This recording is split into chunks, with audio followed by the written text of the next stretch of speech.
nos enfants échouent, même à l'école. Tu es là, le Seigneur va faire. Dieu va faire, tu dois t'élever. Pour que le Seigneur agisse, lève-toi bien-aimé.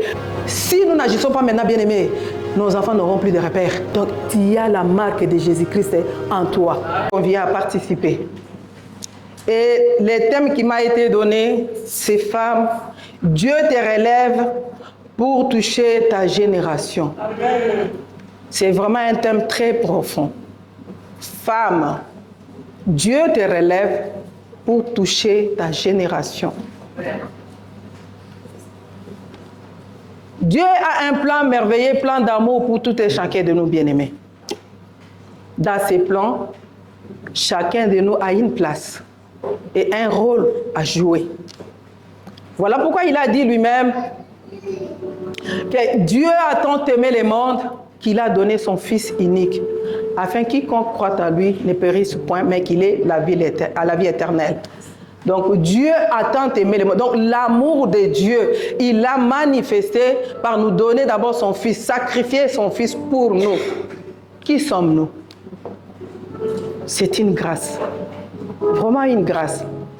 Personnellement, je me suis posé la question, je me suis demandé pourquoi l'Éternel m'a créé femme. Pourquoi? Est-ce qu'il y a une raison? Qu'est-ce que Dieu attend de moi à me créer femme? Ce n'est pas un hasard. Est-ce que Dieu m'a créé seulement pour avoir des enfants? Pour me marier? Il n'y a pas autre chose. Bien-aimés, nous sommes en mission. Que ce soit les hommes ou les femmes, tout le monde, nous sommes en mission. Sur cette terre, bien-aimé, tu es venu, tu n'es pas tombé de nulle part pour dire que voilà, je suis là, j'ai fait ma vie. Tout ce qu'on peut avoir dans ce monde n'est que vanité. Un jour, tu partiras, tu n'amèneras rien, rien du tout. Rien. Voilà pourquoi, même quand nous venons à l'église, nous devons être concentrés et penser, qu'est-ce que Dieu veut de moi? Quand je vais à l'église, je vais faire quoi? Dieu a une mission pour chacune de nous. La femme est indispensable dans la société humaine, bien-aimée. La femme a plusieurs rôles à jouer. Elle joue le rôle d'une épouse, elle joue le rôle d'une mère, d'une servante de Dieu, et que sais-je encore, il y en a beaucoup. La femme est utile dans la société. Quand nous voyons aujourd'hui, il y a des femmes ministres, il y a des femmes PDG, il y a des femmes partout, partout, partout. Et quand on dit une femme ne peut pas construire, c'est faux. Parce que dans la Bible, nous voyons, il y avait des femmes qui s'élevaient et qui allaient de l'avant. Le Seigneur l'utilisait puissamment. Ça veut dire que nous, en tant que femmes, nous avons de la valeur et nous avons de la considération aux yeux de l'Éternel. Et nous sommes utiles dans la société, même dans la maison de Dieu. Quand nous venons dans la maison de Dieu, bien-aimés, ne venez pas par habitude. Je viens, je rentre. Je viens, j'écoute la parole, je rentre. Mais tu fais quoi dans la maison de Dieu? Qu'est-ce que tu fais? Tu as un rôle à jouer. Tu es utile dans la maison de Dieu. Tu as une place dans la maison de Dieu. Amen. La femme. Et la mission de l'Éternel, il donne à tout le monde. Mais particulièrement, Dieu choisit et il met à part une personne. C'est comme toi et moi aujourd'hui. Femme, le Seigneur te relève, t'a choisi et te met à part. C'est pour faire quelque chose. C'est pour une mission. Et la mission, c'est quoi? C'est ce que nous allons voir. Quand on m'a parlé du thème « Femme, Dieu te relève pour toucher ta génération », j'ai commencé d'abord par voir qu'est-ce qu'on dit. Ça signifie quoi? Relever. Qu'est-ce qu'on peut relever? Et qui est-ce qu'on peut relever? Là, je me suis posé la question, j'ai regardé. On ne relève qu'une personne qui est assise ou couchée. Quand Dieu relève, pour que tu sors de cette position-là, que tu sois debout, c'est pour marcher. Quand tu te lèves et que tu dois marcher, tu ne peux pas rester fixe, immobile. Non. De la même manière, toi, tu es là assis ou assise.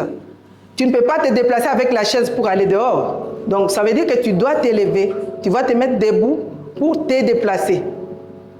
Ça veut dire que relever signifie tout simplement mettre debout un certain moyen pour se déplacer. Ça, c'est la première chose. Et deuxièmement, le Seigneur peut relever, tu étais malade et il te donne la guérison. Le Seigneur t'a relevé. Il y avait d'autres personnes qui étaient malades, clouées sur les lits de l'hôpital et ils ne pouvaient même pas bouger, mais le Seigneur lui a accordé grâce. Tu étais malade, gravement malade, tu étais atteint d'une maladie et tu ne pouvais même pas te relever, faire quelque chose, mais tu as imploré la grâce de Dieu et ce Dieu-là t'a accordé la grâce, il t'a relevé. De la maladie à la guérison. Tu étais au chômage, tu n'arrivais pas à trouver un travail. Tu as imploré la grâce de Dieu, tu as pleuré, tu as cherché, tu ne trouvais pas. Et les jours où le Seigneur te fera grâce, c'est que le Seigneur t'a relevé du chômage à un emploi. Et là, nous allons rendre grâce à Dieu, le Seigneur m'a relevé. Comment est-ce qu'on peut encore relever de la pauvreté à la richesse? Et nous voyons, bien aimés, même tout autour de nous, il y a des gens qui étaient pauvres. Et un jour, tu es surpris de voir une personne, vraiment il est riche, il a l'argent, il a des voitures et tout, tu te poses la question, oh, comment est-ce qu'il est devenu comme ça? Le Seigneur l'a relevé. Et surtout nous les chrétiens, quand tu es toujours sous les pieds de Dieu, tu les cherches jour et nuit, et tu implores sa grâce. Et Dieu, voilà ce que j'ai fait. J'ai fait ça, ça ne marche pas. J'essaie de faire ça, le commerce et tout. Je n'arrive pas, mais où es-tu? Ta promesse est là, mais je ne vois rien, Seigneur. Et tu continues à pleurer, à te lamenter. Le Seigneur va se relever, s'élever pour dire que ma fille, mon fils, relève-toi. Voilà le travail que je te donne. Et comme notre sœur qui vient de témoigner tout à l'heure là, elle a pleuré, mais le Seigneur a vu, donc elle avait déjà un projet pour elle, et donc il lui a donné quelque chose quelque part pour que son cœur soit aussi en paix. Voilà ce qui signifie relever. Si Dieu le fait, il ne fait pas pour rien. Donc il vise quelque chose. Il vise quelque chose. Mais qu'est-ce que Dieu vise? Ça, c'est un témoignage que tu vas aussi te relever pour aller impacter les autres ou influencer les autres. Parler de Dieu. Au travers de toi, il y a d'autres personnes que Dieu aussi peut relever, peut sauver aussi. Et quand tu vas vers les autres pour témoigner, regarde ce que le Seigneur a fait dans ma vie, ça va aussi pousser l'autre à chercher Dieu. Ça va aussi pousser la curiosité de l'autre pour dire que mais quel est ce Dieu-là qui peut faire ce genre de choses? Moi, je vais aller pour voir si réellement ce Dieu-là existe, s'il peut aussi me bénir. Amen. Amen. Voilà ce que le Seigneur fait dans la vie d'une personne. Il vise toujours quelque chose. Donc, partout là où tu iras, tu y as une mission. Donc, le Seigneur t'envoie, c'est pour sauver aussi les âmes. Bien aimés, nous sommes sauvés pour sauver. Amen. Nous sommes sauvés pour sauver. Amen. Et quand tu étais encore dans le monde, tu ne connaissais pas encore le Seigneur, il y avait quelqu'un qui avait aussi prié pour que tu connaisses le Seigneur. Mais aujourd'hui que tu es dans le Seigneur, tu as aussi cette mission-là de sauver aussi les âmes perdues, les âmes malades, les âmes compliquées. Donc nous sommes sauvés pour sauver. Quand nous sommes sauvés, bien-aimés, c'est pour impacter notre entourage, influencer, mais dans les bons, pas dans les mauvais. Influencer. Donc tu vas les influencer comment? C'est au travers de la parole de Dieu. Tu vas leur apporter la parole de Dieu. Tu vas leur présenter Jésus pour dire voilà, là où je suis allé, voilà ce que j'ai vu, voilà ce que le Seigneur a fait, voilà comment je suis aujourd'hui. Et au travers de toi, il y aura encore plusieurs personnes qui viendront dans le Seigneur. Et qu'est-ce que signifie toucher? Toucher, ça signifie quoi? Il faut toucher quelque chose. Toucher, ça veut dire que atteindre quelque chose ou bien toucher quelqu'un. Si je vois maman Nathalie, elle est là, comment est-ce que je peux la toucher? Il faut que je m'approche d'elle et que je la touche. Voilà. Là, je sais que c'est maman Nathalie. Par les toucher, oui, bien sûr. Et on peut aussi toucher des personnes par la parole. Par un message. Tu as un message, tu transmets. Donc la communication. Quand tu communiques avec une personne, donc tu l'as touché spirituellement. C'est ça que nous voulons voir, bien-aimés. Et qui sont des personnes que nous allons toucher? Quelle génération? Là, on parle des générations. Quand on parle des générations, on voit les gens qui sont tout autour de nous.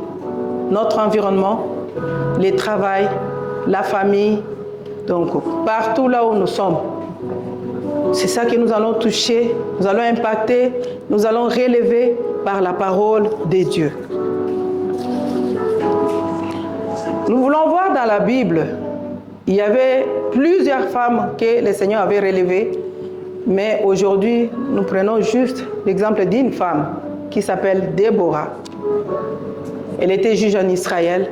Si nous pouvons lire dans Juge 4, à partir du premier verset.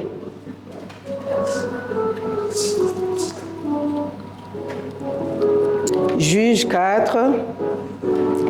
Bien-aimé, si tu veux comprendre l'histoire, il faut que tu commences à lire à partir du premier verset. Et là, tu comprendras quelle était vraiment l'idée de Dieu, la mission de Dieu pour ce peuple.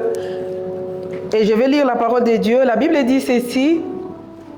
Les enfants d'Israël firent encore ce qui déplaît à l'Éternel. Bien-aimé, retenez le mot « encore ».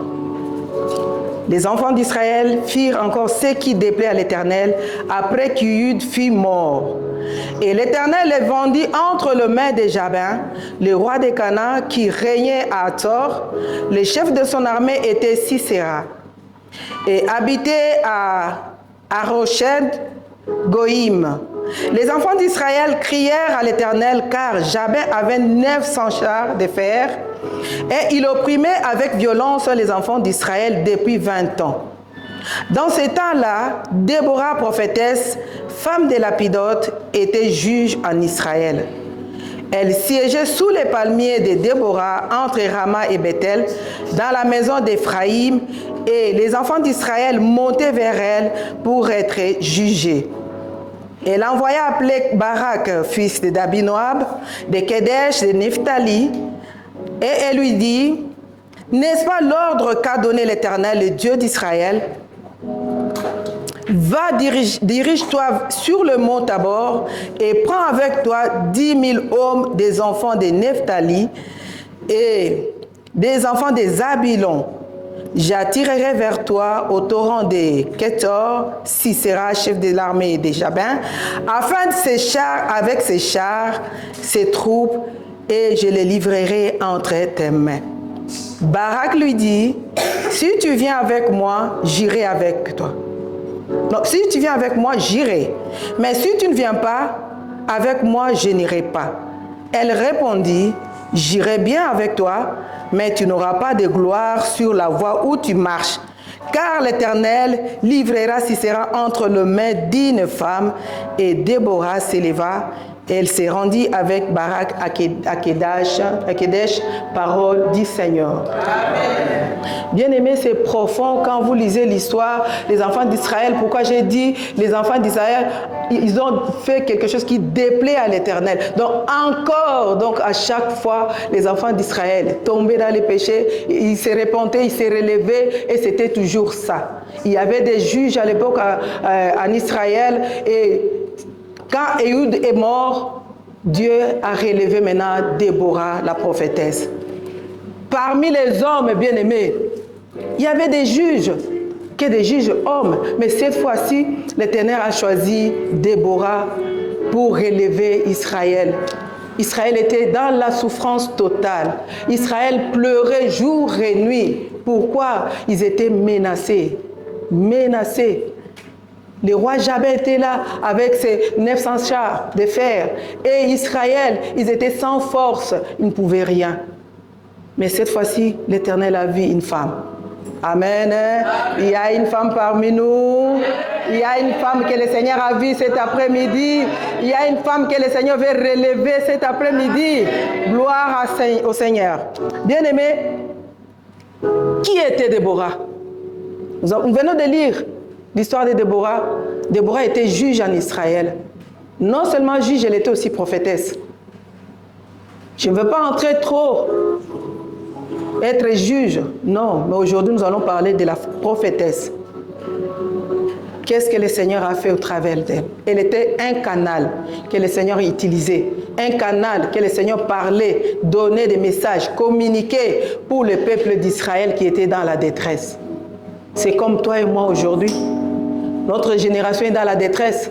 Le Seigneur a choisi toi et moi comme nous sommes là pour relever cette génération. C'est ça le rôle que Déborah jouait. Et elle était vraiment très respectée et tout le monde était à l'écoute.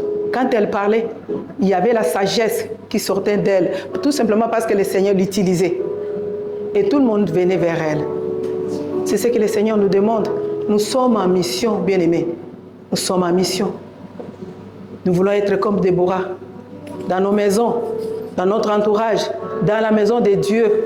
Et quand tu parles, tu ouvres ta bouche, c'est la sagesse qui sort, des conseils que tu donnes. Donc ça donne la paix dans le cœur d'une personne malade. Quand tu parles, donc cette parole-là amène la consolation. C'est ce que le Seigneur nous demande, bien-aimés. Déborah. Dans Juge 3, 17e verset, si nous regardons, c'était toujours la même chose. Donc, la Bible dit, encore les enfants d'Israël ont fait quelque chose qui a déplu à l'Éternel. Donc, ils tombaient à tout moment dans la désobéissance. Mais le Seigneur était toujours là pour les soutenir, les relever. Mais à un certain moment, le Seigneur a laissé les enfants d'Israël dans cette situation. C'était tout simplement pour les corriger. Cela ne veut pas dire que Dieu était incapable pour sauver le peuple d'Israël. Non. Mais à chaque fois, le peuple d'Israël tombait toujours. Encore, encore, encore. Et les thèmes qu'on nous a donnés, ça m'a fait réfléchir. Dire notre génération, nous avons quelle génération, bien-aimés, le jour d'aujourd'hui? Comment est notre génération aujourd'hui? Comment est notre génération? Là, nous avons parlé de Déborah. Nous avons parlé des enfants d'Israël. Là, c'est dans la Bible. Mais nous parlons donc actuellement, dans la vie actuelle. Comment est notre génération? Ça, c'est une question que nous devons nous poser. Nous vivons dans la perversité totale. Nous vivons dans la perversité totale. Qu'est-ce que nous constatons aujourd'hui? Le siècle présent est en train d'engloutir toute une génération. Quand on parle de la génération bien-aimée, ce n'est pas seulement les enfants. Donc on commence par le vieux, les jeunes, les enfants, tous nous sommes dedans. Parce que si nous regardons aujourd'hui ce qui se passe dans le monde, il n'y a pas que les enfants. Oui, nous, les personnes qui sont déjà âgées, nous influençons aussi les enfants ou les jeunes dans le mal. Nous sommes aussi dedans. Quelle génération! Quand on parle des siècles présents, que veut dire siècle présent? C'est ce que nous voyons aujourd'hui. La modernisation. Et nous amène où? À la mort. Si tu n'es pas prudent, si tu n'es pas vraiment observateur ou observatrice, tu vas aussi tomber dans les pièges. Aujourd'hui, les siècles présents, nous voyons toutes ces choses qui se font. Il y a l'idolâtrie. À part l'idolâtrie, il y a quoi? Le lesbianisme, femme avec femme, le mariage des deux femmes. Qu'est-ce que ça va produire? Qu'est-ce que ça va donner? Ils ont même les responsabilités des enfants, ils adoptent même les enfants. Quelle éducation ils vont donner à ces enfants-là? Comment est-ce qu'ils vont les appeler? Maman, maman ou bien maman, papa? Parce que c'est deux femmes. Les mariages homosexuels, deux hommes, homme à homme. Et la même chose, les hommes aussi adoptent les enfants. Comment est-ce qu'ils vont les éduquer? Quelle éducation donner? Il faut appeler papa, maman ou quoi? En passant, bien aimé, moi j'avais fait ma formation. Là où je faisais ma formation, on avait un garçon que son père s'est divorcé avec sa maman tout simplement parce qu'en lui, il sentait qu'il était femme, il n'était pas un homme. Il était marié, il a eu des enfants. À un certain moment, il a dit non, je ne peux pas continuer comme ça. Je dois m'arrêter là. Il a dit à la femme, on doit divorcer. Comme ça, je vais faire ma vie. Bien-aimé, vous ne pouvez pas comprendre. Il a fait sortir les photos de son père en jupe. en robe, bien maquillé. Il a fait les cheveux. Mais on lui a posé la question, tu l'appelles comment? Papa, maman. Papa, maman. Donc, il ne savait pas comment. Oui, à un certain moment, il appelait papa parce que c'était son père. Mais quand tu vois l'habillement, quand tu vois tout ce qu'il faisait, donc il est aussi maman. Voir le monde où nous vivons maintenant. Frère Patrice a dit, je suis allé à l'église, j'ai trouvé le monde. Je suis allé dans le monde, j'ai trouvé l'église. Confusion totale. On ne sait pas qui est qui.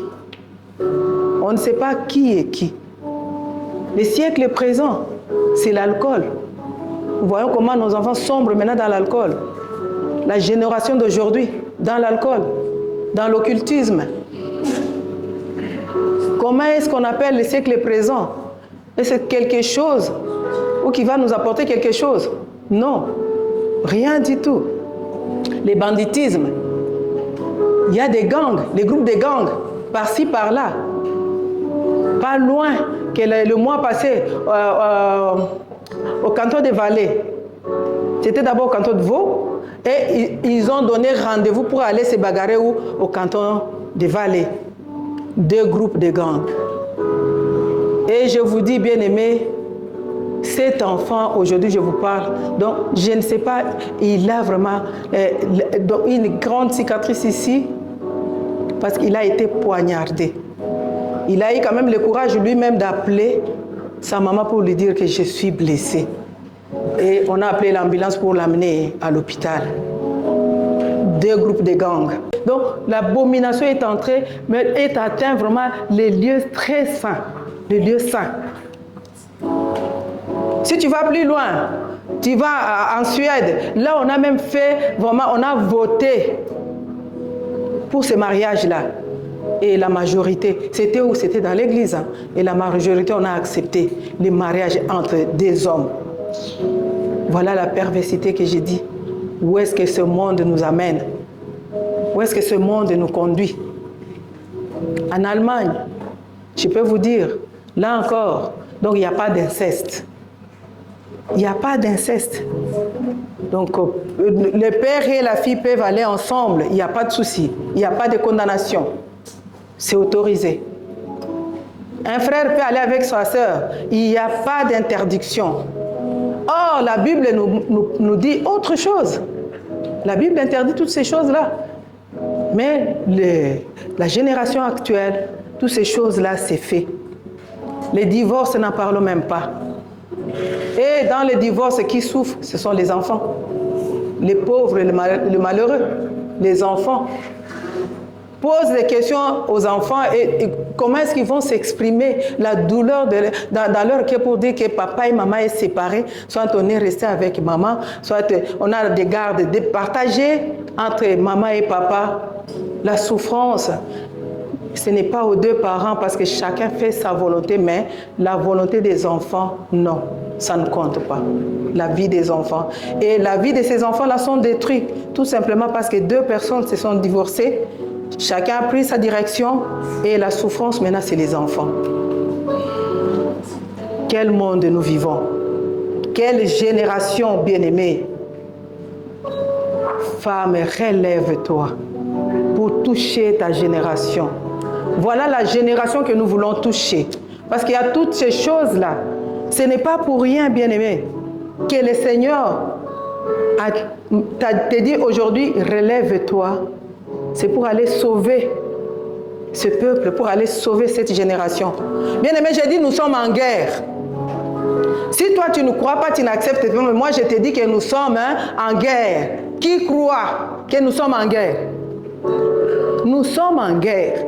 Et toutes ces choses-là nous ont envahis. Même dans nos maisons, il y a des mamans qui pleurent. Il y a des moments où les parents ne savent plus quoi faire. À l'école, on commence maintenant. Il y a une loi qu'on a votée pour quoi? Et commencer à donner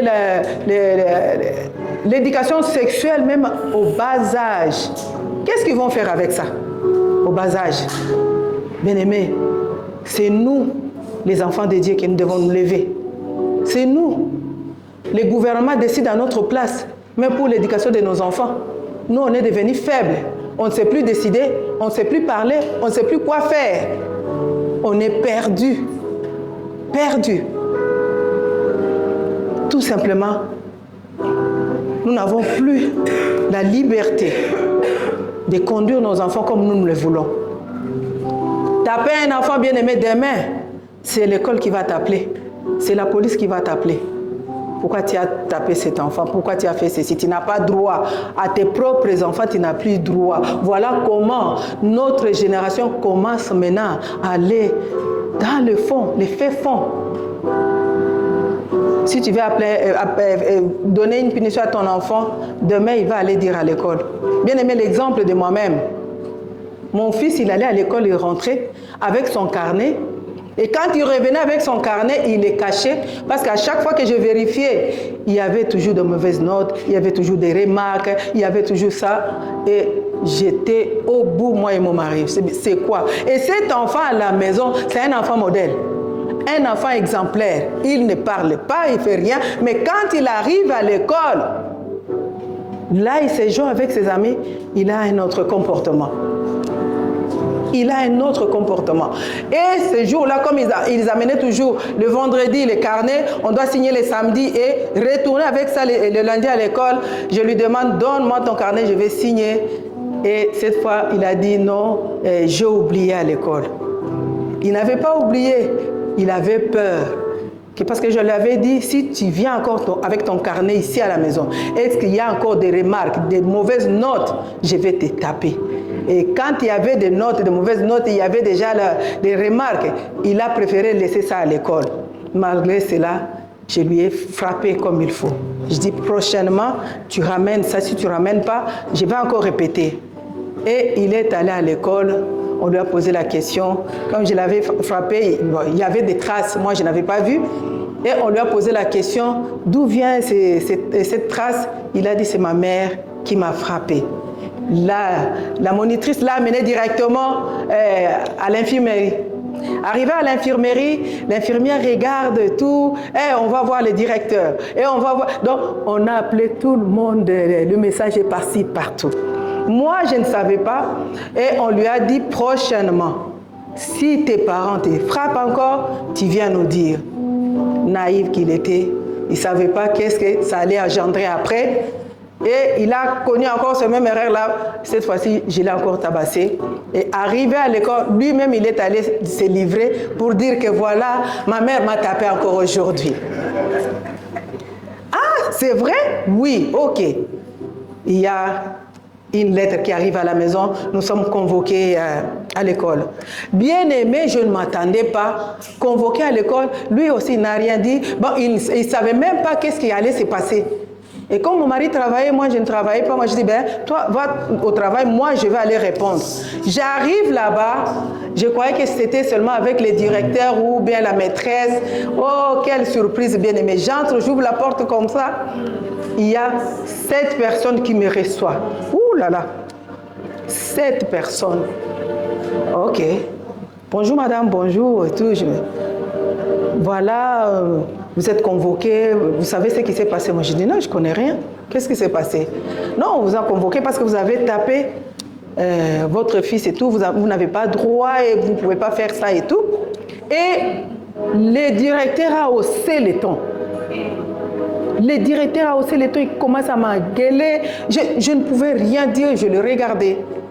Si vous continuez comme ça, on va prendre cet enfant et puis on va le placer. Ah mon Dieu, là mes bien-aimés, je ne me contrôlais plus. Je ne me contrôlais plus. Je me suis levée.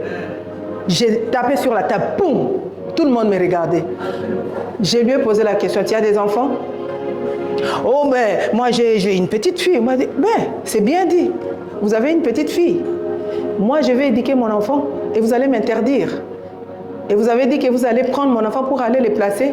Est-ce que tu peux me dire combien des enfants que vous avez déjà placés et ils ont réussi? Combien? Il me regardait. Tout le monde me regardait. Dis-moi, aujourd'hui, si vous voulez, moi je vous donne mon accord. Prenez mon enfant, va les placer. Mais dites-moi au moins combien vous avez placé, ils ont réussi dans la vie, ils sont déjà sombrés dans l'alcool, dans la drogue, dans toutes ces choses-là. Et c'est là où vous voulez amener mon enfant. Vous allez m'interdire à éduquer mon enfant, selon moi. Si vous vous avez dit que taper, ce n'est pas bon, mais j'ai quand même le droit d'éduquer mon enfant. Tout le monde était calme. Le directeur m'a dit, Madame, apaise-toi, est-ce que tu peux t'asseoir? Apaise-toi, est-ce que tu peux t'asseoir? Ce n'est pas pour te faire du mal, mais tu sais, ici on est en Europe. Ça, clair et net. Ici, nous sommes en Europe. Donc, les enfants, tu ne peux pas taper les enfants, tu ne peux pas les punir comme tu l'as fait et tout, ce n'est pas bon. Moi, je dis, mais qui peut accepter avoir tout le temps des remarques? Un parent responsable. À chaque fois que mon enfant rentrait avec son carnet, il y avait toujours de mauvaises notes, il y avait toujours des remarques chaque fois. C'est comme si nous, les parents, nous sommes des irresponsables. Nous ne savons pas éduquer nos enfants. Et vous me dites que non, je n'ai pas droit. Non, là, je ne suis pas d'accord. Et j'ai demandé, il y a la maîtresse qui est là, est-ce qu'elle peut juste vous donner les carnets de mon fils? La maîtresse n'a pas osé. La maîtresse n'a pas osé. Et on s'est arrêté là, on a donné des conseils et tout. Moi, je suis sortie. Dès que j'ai commencé à partir, bien aimé, je vois une dame qui m'appelle, qui court après moi. Madame, madame, s'il vous plaît, madame. Moi, je dis, mais qu'est-ce qu'elle me veut encore? Je tourne. Elle me dit, non, ne prends pas ça mauvais. Tu sais, moi, je suis belge. J'ai aimé ta façon dont tu as réagi. Vous savez, vous les Africains, vous avez aussi votre manière d'éduquer vos enfants. Ne l'éduquez pas comme ici en Europe. Il y a des choses à apprendre, il y a des choses à ne pas apprendre. Éduquez vos enfants selon votre culture, mais ne faites pas du mal. Tu as bien parlé, tu as bien défendu, c'est pour le bien de ton enfant. Je suis d'accord avec toi. Mais elle ne pouvait pas dire devant tout le monde. Je suis d'accord avec toi parce que moi aussi je suis mère, j'ai des enfants. Si je vois ce genre de comportement, je ne peux pas aussi accepter. Pour le bien de mon fils, pour qu'il aille plus loin. Tu as raison. Mais change au moins la façon de faire. Ça sera bien. Donc voilà, là où on s'est arrêté avec les, j'ai dit merci et je suis partie. Bien aimé, regardez mon exemple. J'ai donné mon fils à l'école. Donc ça veut dire que nous n'avons plus le droit, nous avons les bras, les mains, les pieds liés. Nous sommes contrôlés. Si tu fais quelque chose, c'est la police qui va t'appeler. Si tu essaies de faire quelque chose, c'est la police qui est derrière toi. Où sommes-nous en tant que chrétiens? Et voilà pourquoi le Seigneur a dit, relève-toi. Toi, femme, ne reste pas assise. Sois debout. Quand tu es debout, c'est pour relever les générations futures. Nous voyons toutes les générations qui sombrent dans toutes ces choses, dans l'alcool, la drogue et tout. Et nous avons les bras croisés. Malheur. Oh, voilà cet enfant. Voilà comment est-ce qu'il est devenu. Mais qu'est-ce que tu fais? Qu'est-ce que tu fais? Qu'est-ce que tu fais? Si je dis nous sommes en guerre, ça veut dire que nous sommes en guerre, nous devons quand même regarder tout autour de nous. Si je suis en guerre, je dois reconnaître quand même mon ennemi. Qui est mon ennemi? C'est lui qui me fait du mal. Qui est mon ennemi? C'est toutes ces choses que j'ai énumérées. C'est notre ennemi. C'est notre ennemi. Et quand je connais déjà mon ennemi, bien aimé, c'est pour mieux combattre et vaincre cet ennemi que je dois me lever maintenant. Femme, tu n'es pas n'importe qui. Tu n'es pas là seulement pour faire des enfants, non? On n'est pas là seulement pour les mariages. Moi, j'ai mon mariage. Là, le Seigneur m'a béni. La bénédiction, ce n'est pas le mariage. La bénédiction, ce n'est pas les enfants. Oui, mais regarde plus loin. La Bible dit que, premièrement, le royaume des cieux. Et tout le reste viendra après. Tout le reste, ça veut dire que tout ce que nous avons aujourd'hui, nous possédons aussi vanité des vanités et ça va passer. Vanité, bien-aimés. Nous regardons nos enfants aujourd'hui. Ils sont dans la rue. Et mais qu'est-ce que nous faisons? Est-ce que nous allons vers eux? est-ce que nous allons les approcher pour parler de Dieu? C'est pourquoi il y a l'évangélisation. Pourquoi il y a les intercessions? Nous devons nous lever dans l'intercession. Nous devons nous lever dans la prière, implorer la grâce et la miséricorde de Dieu. Les enfants d'Israël crièrent à l'Éternel. Le Seigneur a entendu. De la même manière que les enfants d'Israël ont crié, nous aussi nous allons faire la même chose. Nous devons crier parce que nous sommes en mission sur cette terre. Nous sommes des passagers bien-aimés. Les passagers. Nous devons nous lever. Nous devons nous lever. Aujourd'hui, le Seigneur nous relève en tant que femmes. Lève-toi. Il n'y a pas que les serviteurs de Dieu. Il n'y a pas que des servantes de Dieu. Il n'y a pas que les oins. Nous sommes tous les oins de Dieu. Lève-toi. Ce n'est pas seulement le pasteur qui va prêcher la parole de Dieu. Ce n'est pas seulement la servante de Dieu qui va se lever pour prêcher la parole de Dieu. Même si tu ne tiens pas le micro, mais tu es capable aussi d'évangéliser, d'apporter quelque chose tout autour de toi. Mais qu'est-ce que nous constatons même à l'église aujourd'hui? Si ta soeur a un problème avec ses enfants, c'est tu es la première à aller commencer à critiquer. Tu vois l'enfant de tel. Tu vois comment est-ce qu'il est devenu. Voilà ce qu'il fait. Au lieu d'entrer en prière, de commencer d'intercéder, de prier, d'implorer la grâce de Dieu, tu ne sais pas combien ta soeur souffre pour cette situation. Lève-toi. Tu n'as pas besoin de lui dire que voilà, moi je vais entrer en prière pour cet enfant. Non, toi fais-le en cachette. On verra seulement le résultat. Les femmes, nous devons nous lever. Quand on dit lève-toi ou bien relève-toi, ça veut dire que nous sommes assises. La position assise, tu ne peux rien faire. Vous avez déjà vu un soldat assis et faire quelque chose assis? Un soldat assis, qu'est-ce qu'il peut faire? Est-ce qu'il peut gagner la guerre?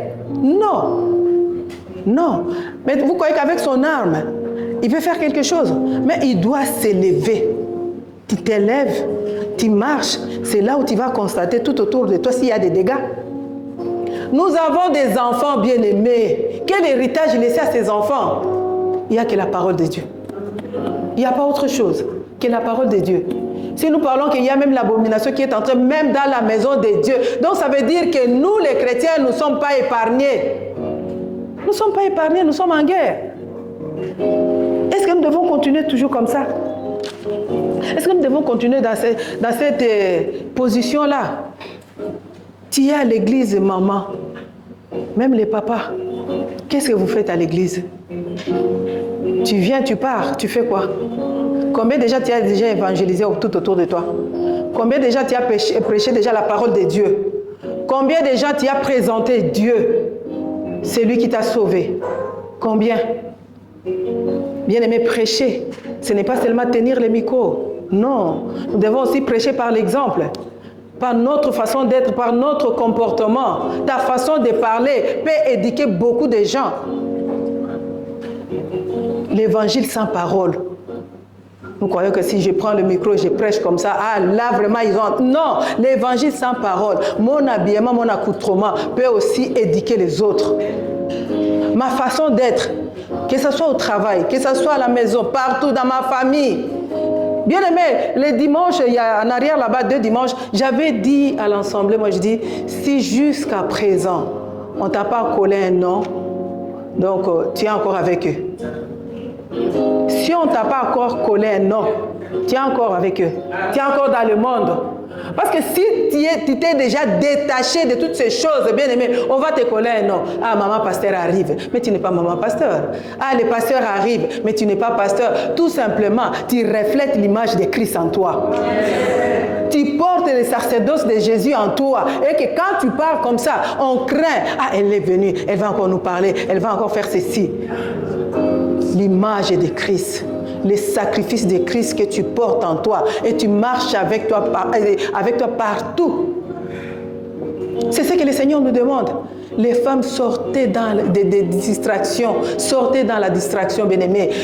Ça ne nous apporte rien. Là, je m'adresse qu'aux femmes, je m'adresse qu'aux mamans, parce que nous, là, nous sommes des problématiques. Que ce soit à l'extérieur, que ce soit à l'église, nous sommes des problématiques. Quand il y a une chose, il y a toujours des femmes. Pas des hommes, hein, que des femmes. Elle a dit ceci, elle a dit cela, tu as vu cela, tu vois comment elle m'a regardé, tu vois quand je parlais, qu'est-ce qu'elle a dit? Non. Ce n'est plus le moment, bien-aimé, ce n'est plus le moment. Je vous dis, ce n'est plus le moment. Le moment est venu que nous devons nous lever, prêcher la bonne parole. J'avais dit, maman Iva est là. Moi, je dis, pourquoi on doit toujours se sacrifier pour aller chercher des oratrices partout. Parmi nous, il y a des oratrices qui peuvent se lever et parler de la part de Jésus. Mais nous sommes là pour aller chercher. J'ai vu telle maman en France, si elle peut venir prêcher chez nous. Parce qu'elle a l'onction en nous. Nous avons aussi l'onction. Tu es là, tu as aussi l'onction de Dieu. Tu es là, tu es la bouche de Dieu. Tu es là, tu es le canal que le Seigneur veut utiliser. Mais mets-toi en ordre avec le Seigneur. Nous avons les devoirs. Nous avons les droits, nous avons aussi les devoirs. Mais qu'est-ce que nous faisons? Nous allons vers le Seigneur qu'avec les droits. Seigneur, tu ne m'as pas donné ceci. Seigneur, regarde les promesses. Seigneur, regarde ce que tu m'as promis. Mais les devoirs, est-ce que tu as déjà présenté les devoirs devant Jésus? Pour dire que Seigneur, voilà les devoirs qu'il m'a fait. Obéissez à ma parole. Seigneur, j'obéis à ta parole. J'ai fait ta volonté. Je ne critique plus. Je ne suis plus avec des gens de mon cœur. Je ne marche plus avec des gens là qui sont dans le monde. Je ne fais plus ceci. Est-ce que nous le faisons? Si c'est qui est pour demander, il y a les droits, il y a les devoirs. Le mal est entré même dans nos maisons. Nous encourageons le mal. Notre culture est bafouée. On ne regarde plus à ça. Et ma fille a un copain. Quel copain? Nous avons grandi. Tu ne peux pas amener un copain chez toi. Tu vas commencer par où? Aller chez ma mère avec un copain, dire « Oh non, ça c'est mon copain. » Mais c'est terrible. Et notre culture ici est culture européenne. Donc, l'enfant vient fièrement avec son copain ou sa copine à la maison pour dire que c'est lui. Aujourd'hui, tu m'amènes Pierre. Demain, tu vas m'amener Jean. L'autre jour, ça sera Jacques. Donc, ça sera les défilés. Les garçons, la même chose. Aujourd'hui, tu m'amènes Jeanne. Demain, ça sera Martine. L'autre jour, ça sera Jolie. Et des défilés dans ma maison. Non. Non. Des choses qui se passent à l'extérieur. Il ne faut pas permettre, bien aimé, que cela entre chez vous dans votre maison. Il y avait un pasteur à Lausanne. Son fils qui entretenait une relation avec une fille. Et un jour, comme c'est une Suissesse, c'est la maman de la fille qui amène la fille pour aller passer la nuit chez son copain. Il vient, il arrive à la maison, à la porte, la maman sonne. Et qui sort? C'est le pasteur. Le pasteur a dit, « Bonsoir madame. Oui, est-ce que je peux vous aider? Oui, vous êtes le papa de tel? Oui, oui, c'est moi. Oh non, je suis venue juste pour déposer ma fille parce qu'elle va passer la nuit ici chez son copain. » Papa dit, répétez, qu'est-ce que vous avez dit? Et le fils qui était là, il a entendu, il vient juste derrière son père. Oh non, papa, tais-toi. Pas chez moi. Pas chez moi. Mais madame, vous n'avez pas honte. Toi, tu amènes ta fille. Jusque chez moi, tu viens les déposer, qu'elle passe la nuit avec son copain. C'est ça, c'est quel genre d'éducation? Voilà ce que nous voulons pour nos enfants. C'est ce que nous voulons pour nos enfants. Bien-aimés, quelles sont les valeurs que nous avons laissées à nos enfants? Tous les repères, nous n'avons plus. Nous n'avons plus ça. Et quel sera l'avenir de nos enfants? Aujourd'hui, nous voyons que nous amenons nos enfants à l'église. Donc, quand ils sont adultes, bien-aimés, ils commencent à prendre des décisions. Quand j'allais à l'église, là, parce qu'on m'a imposé. Mais aujourd'hui, là, je fais comme je veux. Je veux ou je ne veux pas. C'est ma vie. La liberté. Qui amène la libertinage. Qui amène aussi la mort. Les péchés amènent la mort, bien-aimés. La mort. Bien que tu es vivant, tu es déjà mort. C'est ce que nous voulons pour notre avenir. Nous les chrétiens, nous les mamans, prenons l'exemple de Déborah bien-aimée. Une femme habile, une femme d'action, une femme qui s'est levée pour sa nation, une femme qui sait combattre Relever les défis. Nous devons relever des défis, bien-aimés. Ça, ce sont des défis que le Seigneur nous met devant nous. Les défis. Qu'est-ce qu'il faut faire? Là où il y a des enfants, il y a des drogués et tout, toute la nuit, nous n'allons pas dormir. Seigneur, agis. Seigneur, regarde. Répands ta grâce. Seigneur, agis. Seigneur, répands ta grâce. Donc, tout le temps, jusqu'à ce que nous allons voir le résultat. Quand tu n'as pas encore vu le résultat, tu ne vas pas te taire. Tu vas continuer. Tu vas continuer. Seigneur, étends ta main. Je sais que ta main n'est pas courte. Mon fils ou même ma fille, elle est encore à l'extérieur. Il ne te connaît pas, Seigneur. Je veux que ma fille revienne à toi. Même si elle est déjà dans le monde, Seigneur, je veux que ma fille revienne à toi. Combien de drogués, Seigneur, tu as besoin de ces âmes-là. Seigneur, agis. Mais aujourd'hui, même à l'église, ta sœur a un problème. C'est un sujet de moquerie. C'est un sujet de palabres. Commence à parler n'importe quoi. Et ta sœur va même fuir l'église. Il y a beaucoup de gens qui ont fui l'église aujourd'hui. Si tu poses la question, c'est à cause de telle personne. C'est à cause de telle personne. Parce qu'elle m'a parlé mal. Parce qu'elle regarde comment elle m'a répondu. Moi, j'avais un problème. Je n'ai pas vu les soutiens. Et je suis partie. C'est ça l'église, le corps de Christ est bien aimé. Si tu as un œil qui souffre, c'est tout le corps qui souffre. Ce n'est pas le cas pour nous, les enfants de Dieu. Lèvons-nous, les femmes, lèvons-nous. On n'est pas là. Moi, je dis toujours, on n'est pas là pour célébrer les pagnes. Journée de la femme, tout le monde met les pagnes. Journée de la femme. Qu'est-ce que nous réfléchissons quand on dit journée de la femme? Tu es toujours dans des choses qui n'honorent pas le Seigneur. Tu es toujours assise dans des moqueries, dans des colportages, dans des critiques. Et tu te lèves pour célébrer journée de la femme. Là, dans le monde.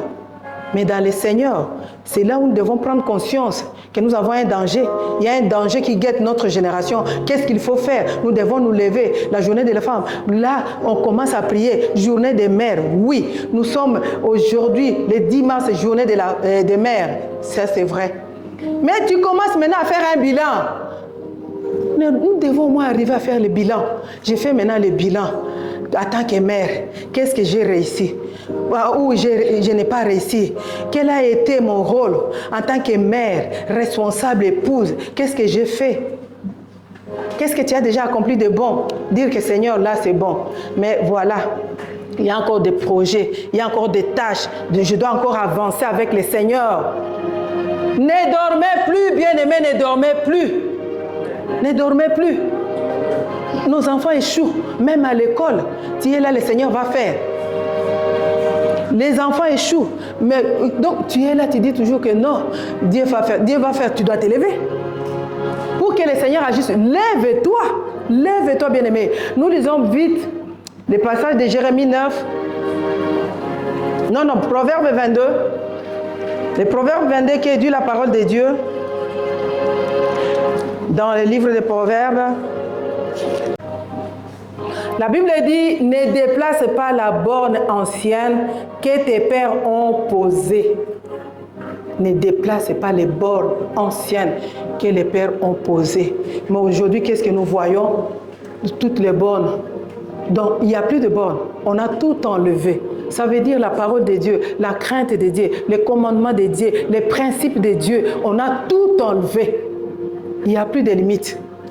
Il n'y a plus de limite où la personne peut voir que non, Dieu me permet de faire ça, mais la limite est là. Non, il n'y a plus de limite, bien aimé. Il n'y a plus de limite. Les principes de Dieu, c'est où? Les commandements de Dieu. L'enfant ne verra pas la nudité de son père ou de sa mère. Mais aujourd'hui, on nous dit que non, l'inceste est autorisé. Où est la parole de Dieu là-dedans? Quand il y a des mariages homosexuels, gays, femmes contre femmes, hommes contre hommes, où est le principe de Dieu? Ça veut dire que toutes les bornes, il n'y a plus. Nous avons tout enlevé. Nous avons tout enlevé, même à l'église, bien-aimés. Réveillons-nous, réveillons-nous. Que dit Jérémie 9? Jérémie 9 dit ceci.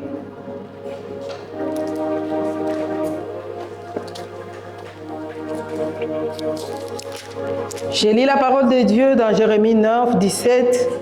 Ainsi parle l'Éternel des armées. Cherchez, appelez les pleureuses et qu'elles viennent. Envoyez vers les femmes habiles qu'elles viennent, qu'elles se hâtent de dire sur nous une complète. et que les larmes tombent de nos yeux, que l'eau coule de nos paupières. Car des cris lamentables se font entendre de Sion.